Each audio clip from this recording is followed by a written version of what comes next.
Nobyembre 9, 2025, nang maramdaman sa buong probinsya ng Camarines Sur ang epekto ng Super Typhoon Uwan.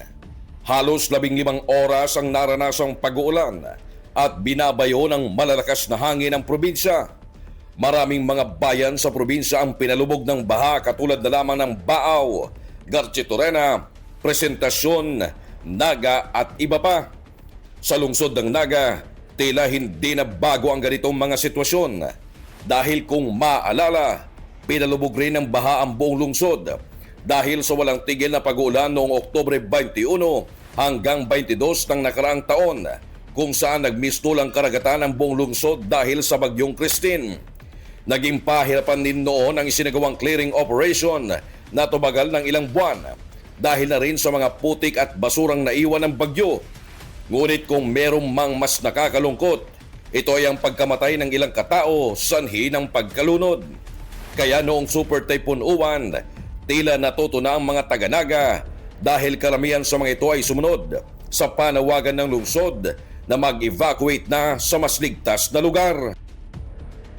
Mga tao po sa Naga ay totally ma-develop po nila na automatic kapag may announcement po sumusunod. Mas lalo po doon sa pre-evacuation. Tulad po nung naranasan namin na experience namin nung bagyong Uwan, kahit hindi pa po open yung ating mga evacuation camps, marami na po ang nagpunto doon. Pagdating naman sa agrikultura, tinatayang umabot sa 6 million pesos ang naging epekto ng bagyo sa mga palayan at iba pang taniman ng mga kababayan nating magsasaka.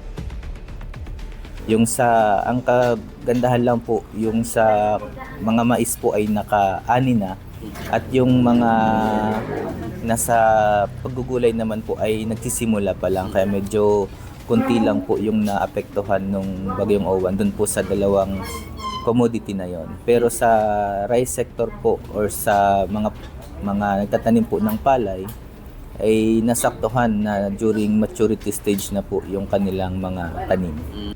Sa panig naman ni Alcalde Lene Robredo, kailangan anya na patuloy ang pagsasagawa ng mga clean-up drive sa mga major waterways hindi lamang sa lungsod, maging sa iba pang LGUs upang maibsan ang malawakang pagbabaha sa buong lungsod. Kasama na rin ang pagpapatuloy ng ilang mga proyektong napurnada dahil sa kontrobersyal na flood control projects. Yan si Kuya from City Enro. Naglilinis sila dito sa part ng Naga River dahil napakaraming basura pa dito sa ilalim ng tulay na kailangan mahakot.